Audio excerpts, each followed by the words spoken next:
Assalamualaikum warahmatullahi wabarakatuh. Jadi ada request dari pemirsa untuk penulis bahas busi.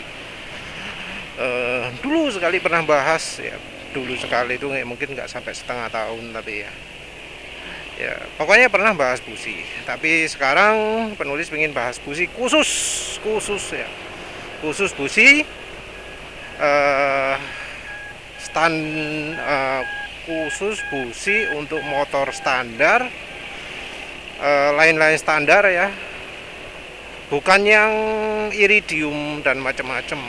Tapi sekarang beda lagi, busi brisk, BRISK, jenengnya apa sih? Penulis nggak tahu sepelannya busi brisk itu apa ya. Jadi busi brisk itu sekarang ini lumayan terkenal ya. Jadi mungkin karena mahal, karena efeknya kerasa, jadi busi itu harganya ada yang 300.000. Busi itu harganya 300.000. Yang murah saya ada 50.000. Tapi ya orang tahu sendiri lah, kalau yang murah itu nggak ngasih sesuatu yang lebih. Oleh karena itu busi spesialnya, penulis merasa agak aneh ya dengan tarikan. Kok pakai minyak goreng jadi makin enak tarikannya. Ada apa di oli bardahel yang menyebabkan tenaga berkurang ya, jadi busi yang murahnya 50.000, yang level selanjutnya itu 200.000. Ini penulis lihat yang untuk NMAX sih.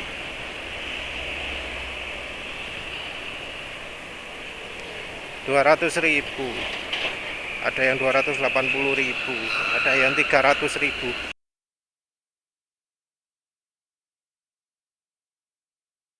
Itu satu busi. Untungnya NMAX ini cuma butuh satu busi ya. Kalau busi ini butuh akes berapa? Bisa hampir, kalau mobil ya 4 silinder ya 1 juta, 1,2 juta untuk busi tok.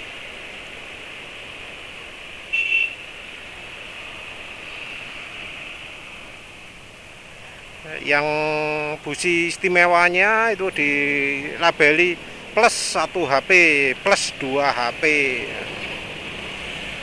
Berlebihan apa enggak itu?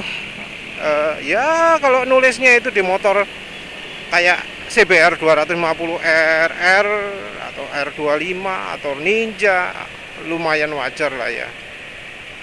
1 HP-nya dari motor 40 HP atau 35 HP itu kan cuma 1/35 dibanding dengan kayak kalau di NMAX ini berapa HP, 16 HP, 1/16, lebih gede, lumayan signifikan. Walau menurut penulis ya, beda tenaga seperti itu bisa terjadi cuma gara-gara salah milih bensin ya, salah milih beli pom bensin. Biasanya langganan pom bensin yang bensinnya seger, enak, nggak basi, terus tiba-tiba ganti pom bensin yang basi, tenaga turun 2 HP itu normal ya menurut penulis. Nekat barusan, maaf ya, contoh yang buruk. Nah,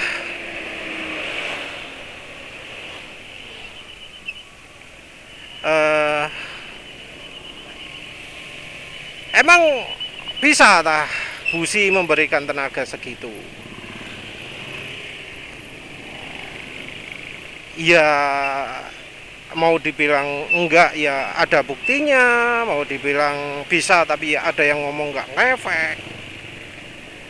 Sebenarnya ini semua entah karena kesalahan user atau kesalahan dari pabrikan sendiri. Kalau sampai pakai busi seperti itu ada efeknya.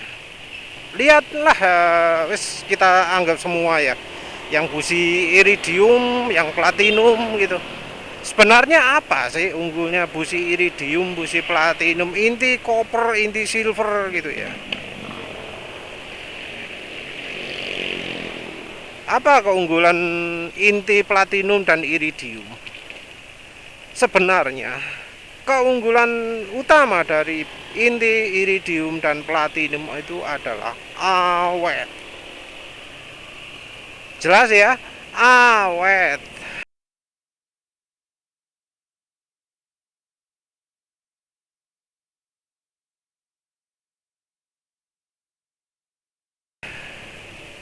Karena bahannya mahal, dibuat dari bahan yang kecil, tipis gitu.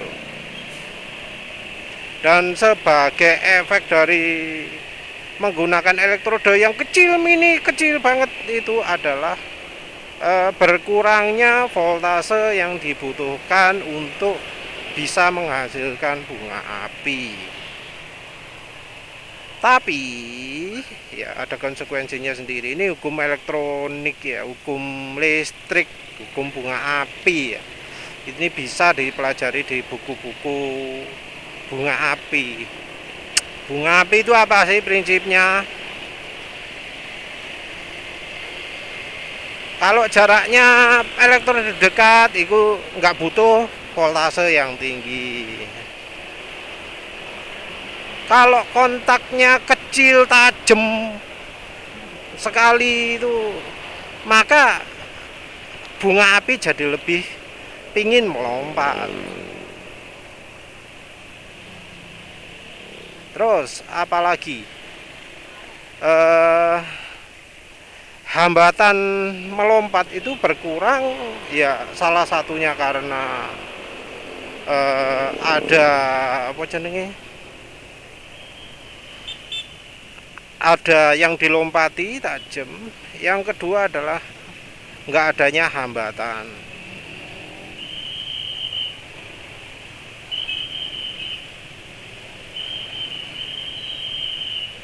Penulis maaf ya, kasih penjelasannya salah. Wis pokoknya intine salah satu hukumnya bunga api itu adalah kalau permukaan tajam itu jadi lebih mudah loncat bunga apinya. Itu hukumnya.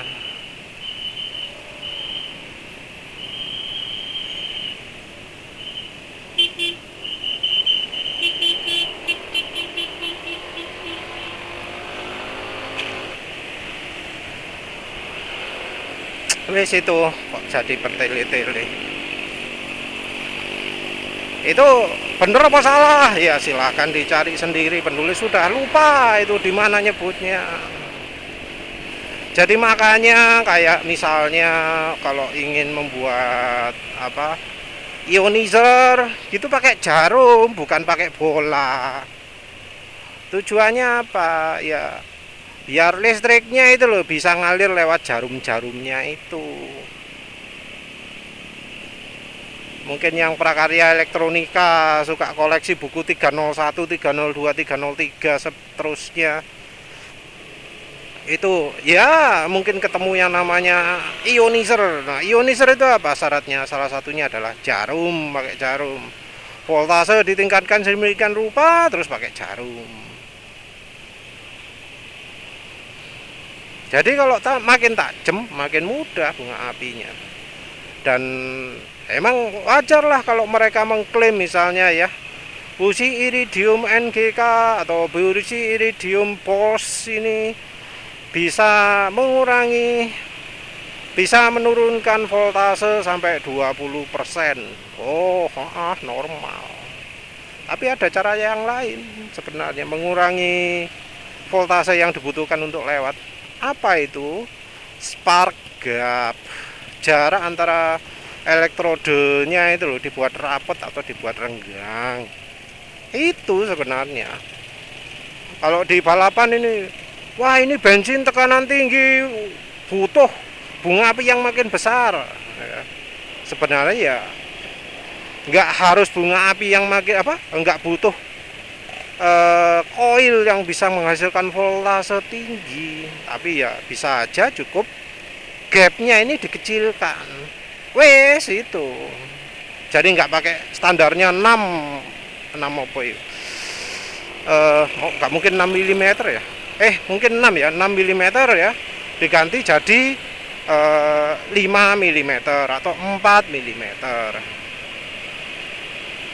Ya itu saja sih sebenarnya. Kalau problemnya bunga api businya itu gagal menyala, karena ya namanya mesin modif ya, nggak boleh pakai busi standar.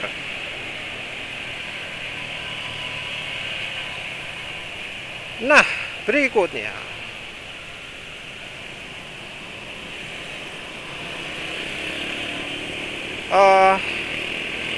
busi kayak inti copper, inti silver. Jadi kalau dari NGK itu copper core, bos itu copper core, kalau breeze itu silver core. Katanya busi itu bisa lebih mudah aliran listriknya karena dia pakai silver, karena dia pakai copper. Karena mudah mengalirkan listriknya, maka dia bisa menghasilkan bunga api yang lebih baik. Penulis nggak tahu ya, nggak tahu mengapa kok sampai ngomong gitu. Karena perasaan ya, tujuan pakai tembaga, tujuan pakai silver itu adalah mengurangi panas ya. Karena kan kalau bunga api itu lewat kontak, lewat koneksi, ada listrik kan. Nah, listrik itu bisa menghasilkan panas. Loh, tapi kan secara elektronik busi itu kalau makin kecil hambatannya makin gede apinya. Tapi ya jangan lupa bahwa busi standar itu ada resistor, ada hambatan di dalamnya. Busi itu nggak adu 0 ohm. Busi standar itu ada hambatannya berapa ohm gitu. Mengapa kok sampai butuh om-oman segitu? Alah, kena opo bareng. Mengapa kok sampai harus pakai busi yang ada hambatannya? Padahal kan nggak pakai hambatan lebih bagus. Karena pabrikan mengejar awet. Awet, cek koile awet, cek ECU ne awet. Jadi kalau arus yang lewat busi besar, konsekuensinya arus yang lewat koil juga besar. Arus yang lewat ECU juga besar. Jadi kalau pinginnya murah meriah, ya jangan terus tiba-tiba wah pakai busi hambatan 0 ohm nggak bisa. Nanti koilnya yang kena, yang jadi nggak awet, ECU-nya yang kena, yang jadi nggak awet. Kalau mau tuntas ya harus pakai racing semua, racing ECU, racing koil, sama racing businya. Dan ada yang ngomong ya, kalau busi itu harus sepaket ya dengan ECU-nya juga. Jadi kalau bisa yang breeze itu bukan cuma businya toh, tapi juga ECU-nya. Atau misalnya kalau pakai NGK, koilnya NGK, ECU-nya NGK, kabel busi NGK, wis sak paket lah. Kalau pakai bos ya bos semua. Atau kalau ada merek tertentu ya, boleh sing sak paket. Wah, kebut-kebutan, tapi bukan jalur itu, mau belok sana ya.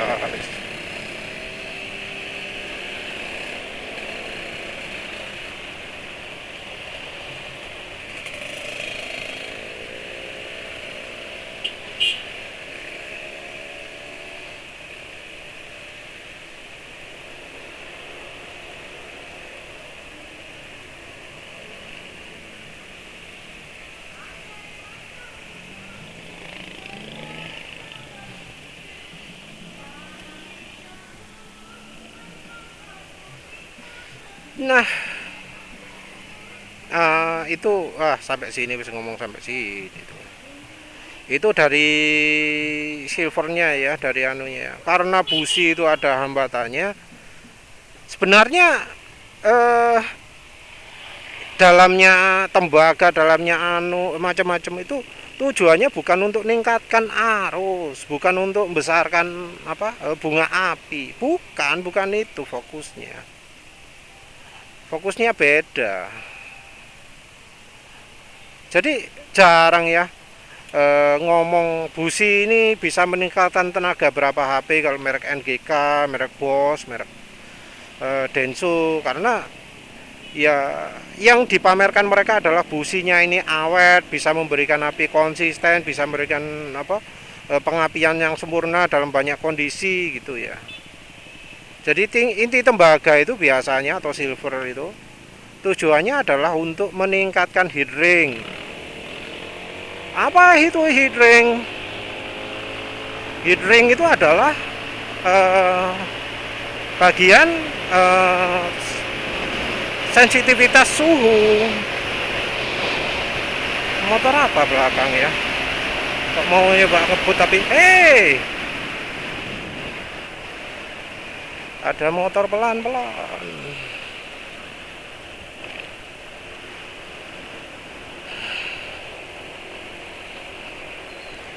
Kalau ngerem mendadak itu gimana? Rem belakang dulu baru rem depan biar nggak jatuh.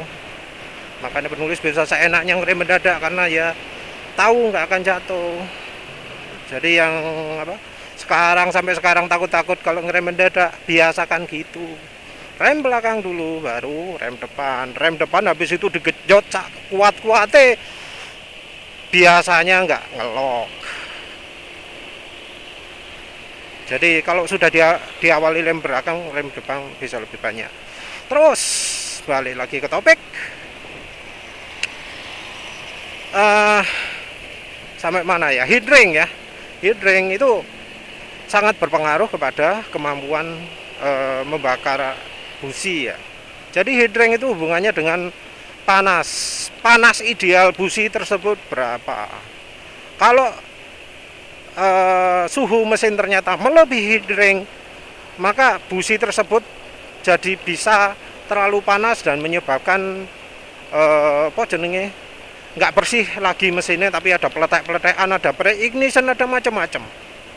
Kalau terlalu rendah suhu ruang mesinnya, businya gagal menyala.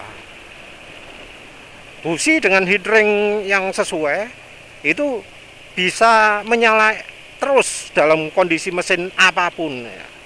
Kalau heat ringnya nggak tepat, misalnya saja pas lagi panas jadi pre-ignition, pas lagi dingin jadi ada busung, businya berbet ya, nggak mau nyala, jeruk gitu ya. Itu soal heat ring. Membantu memang, tapi tidak seperti yang mereka jelaskan. Yang berikutnya adalah soal kontak ya, titik kontak antara elektrode. Jadi busi bris ini dia nyebutkan dua hal yang bisa bikin tenaga motor nambah. Inti silver, yang kedua adalah titik kontak elektrode yang banyak. Yang model biasa itu cuma yang model gini biasa kan. Nah, yang model multi kontak itu sudah beda. Nah, bris ini pakai metode yang jauh lebih ekstrim daripada yang dipakai pabrikan kayak NGK, kayak Denso, Bosch gitu. Nah, kalau Bosch, Denso gitu multi kontaknya mereka pakai ada elektrode mecungul sendiri. Jadi ada yang elektrodenya 2, ada elektrodenya 3.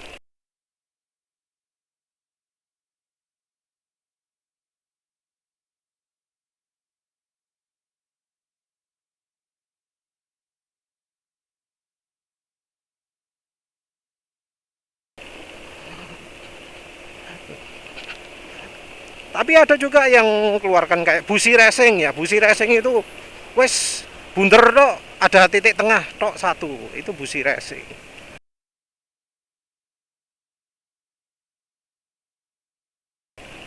Wes itu tok biasanya. Nah yang Breeze ini beda, dia mengeluarkan untuk versi harian juga. Jadi busi yang elektrodenya menyeluruh ya, keliling, itu dikeluarkan untuk harian juga. Dan caranya agak beda dari yang dari caranya Denso dan POS. Kalau caranya Denso POS NGK itu pakai kaki keluar gitu ya. Elektrodenya yang biasanya pecungul satu, itu ada 1, 2, 3. Mengapa kok sampai ada seperti itu?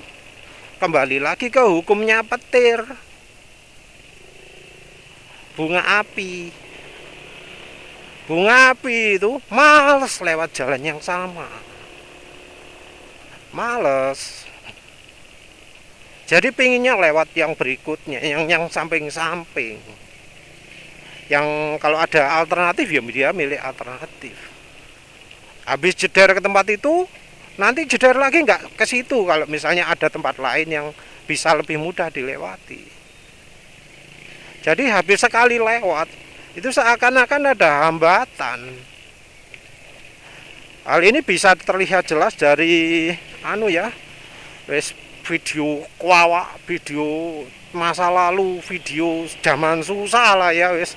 Kamerane 320 kali 240 resolusine. Amit-amit. Ngono ya kok ana sing nonton. Iya itu busi.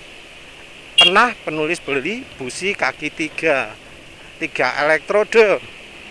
Zaman gitu nggak ada Breeze. HP-nya yang ada busi Cina. Entah sekarang mengapa kok nggak ada ya yang jualan busi Cina elektrode banyak ya. Nah, pada saat itu penulis nyobanya ke motor Honda Suprafit. Enak banget ya. Enak banget, terutama kalau jalan di RPM rendah. Jadi kalau di Suprafit gigi 4 jalan 40 km per jam. Itu sesuatu yang luar biasa ya. Karena normalnya orang paling jalan paling rendah kalau gigi 4 itu 50 atau 60. Tapi penulis bisa jalan 40 km per jam. Ya sebenarnya karena dibantu semenit juga ya. Saat itu pakai Cemenite. Nah itu bisa lancar. Deng gitu. Jadi dari biasanya nyendal itu bisa lancar. Jadi busi kaki 3 itu sangat membantu melancarkan pengapian. Kalau disebut meningkatkan HP itu mungkin kalau di RPM rendah ya. Kalau di RPM tinggi mungkin enggak. Entah ya di motor matic ada begitu atau enggak. Karena kan di motor matic enggak pernah dipaksa untuk jalan RPM rendah. Jalan segini aja mungkin sudah 4000 atau 3000 RPM. Udah tinggi itu. Wes gitu. Nanti soal pengapian penulis jelaskan besok aja ya. Yang jelas kalau tujuannya untuk mencegah pengapian itu bisa membuat pengapian itu terus konsisten, penulis juga punya cara lain lagi, yaitu naruh pro kapasitor di kabel busi. Cara itu mirip dengan kalau pakai busi elektrodenya banyak. Nah kalau teori penulis benar, karena penulis sudah pakai pro kapasitor di kabel busi, maka kemungkinan penulis nggak akan merasakan penambahan performa ketika penulis ganti pakai busi Breeze yang elektrodenya banyak, yang tipe multi elektrode gitu ya. Sing tipe sing pokoknya regane 280.000 dan 300.000. Tapi ya penulis gak akan coba ya. Mending coba oli ya regane sakmono kelarangan. Kayaknya sih motornya penulis ini nggak akan ngerasakan efeknya lah. Tapi ya lihat aja. Wes nanti untuk soal efek pakai busi 0 ohm di RPM tinggi besok penulis bahas.